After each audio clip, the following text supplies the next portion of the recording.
Welcome to this podcast on the FCCS, the Functional Communication Classification System. I'd like to welcome my guest Katy this afternoon, who's going to tell us about some research on this topic. Katy, would you like to introduce yourself a little bit more and tell us about the title of your research? So my name's Katy Caynes. I am a speech pathologist and the co-developer of the Functional Communication Classification System, the FCCS. Our paper, titled The Reproducibility and Validity of the FCCS for Young Children with Cerebral Palsy, is published in the July 2021 issue of DMCN. Fantastic. And so, Katy, can you tell our viewers a little bit about what was currently known on this topic and what led you to do this particular type of research?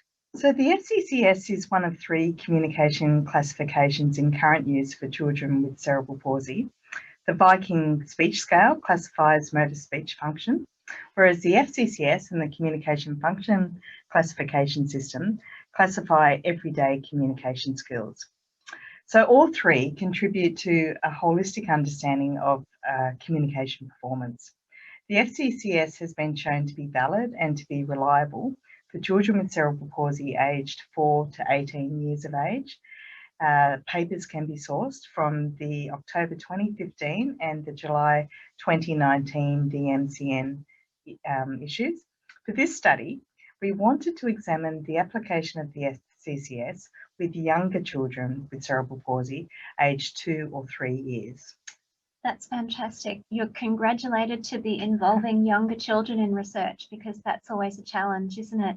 So can you tell the viewers a little bit about what your study involved? So we examined the level of agreement between a SLP and a parent using the FCCS, so looking at their FCCS ratings, as well as the relationships between a child's FCCS rating and their everyday communication performance, or we can also describe that as pragmatic function, their motor classification, their expressive communication mode, and associated impairments. That's a great range of assessments to be looking at. And so can you tell your viewers, what did you find? So there were similar and different results compared with the FCCS testing for older children. So we're excited that the excellent agreement between parent and SLP raters continued for the younger children, as well as the excellent correlation between a child's FCCS rating, their intellectual function, and their pragmatic function, as assessed by the Language Use Inventory, the LUI. So if people are not that familiar with the LUI, can you tell us a little bit more about that assessment item? So the LUI is a standardised assessment which focuses on everyday communication performance and development between the ages of 18 months and 4 years of age.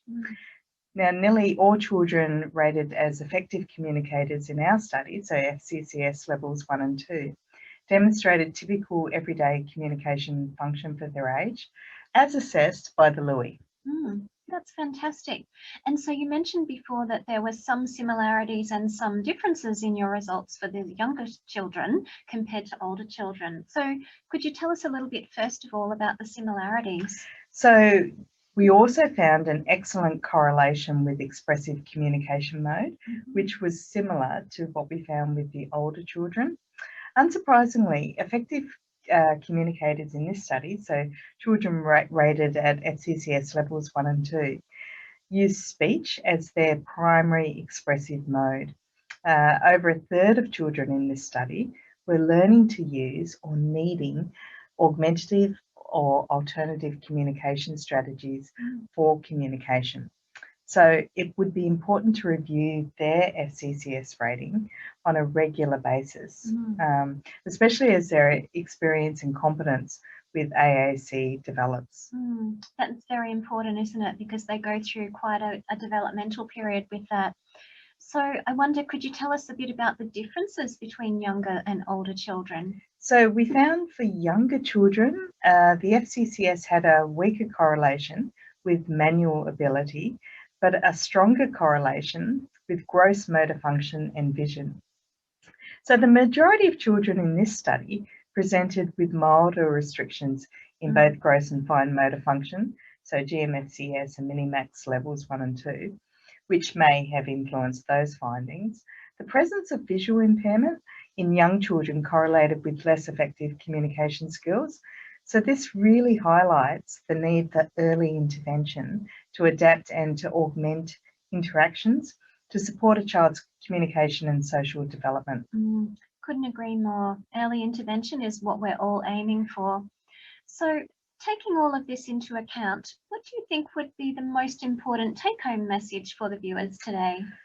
Well, I guess the study demonstrates that the FCCS is both valid and reliable for young children with cerebral palsy, so children aged 2 or 3 years.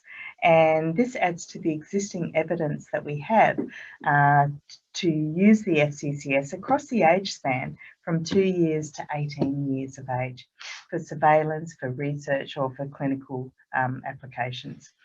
And another thing to think about is to regularly assess or to regularly review a young child's FCCS rating as the number of communication partners and communication topics and communication skills expand with age, especially for those children who are learning to use AAC.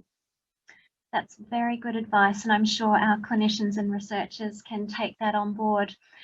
So if people watching had an interest in accessing the FCCS or in being involved in FCCS research, how would they go about contacting you for that information? Well, firstly, to access the FCCS, it can be downloaded as an appendix with this article or with the previous articles published in DMCN.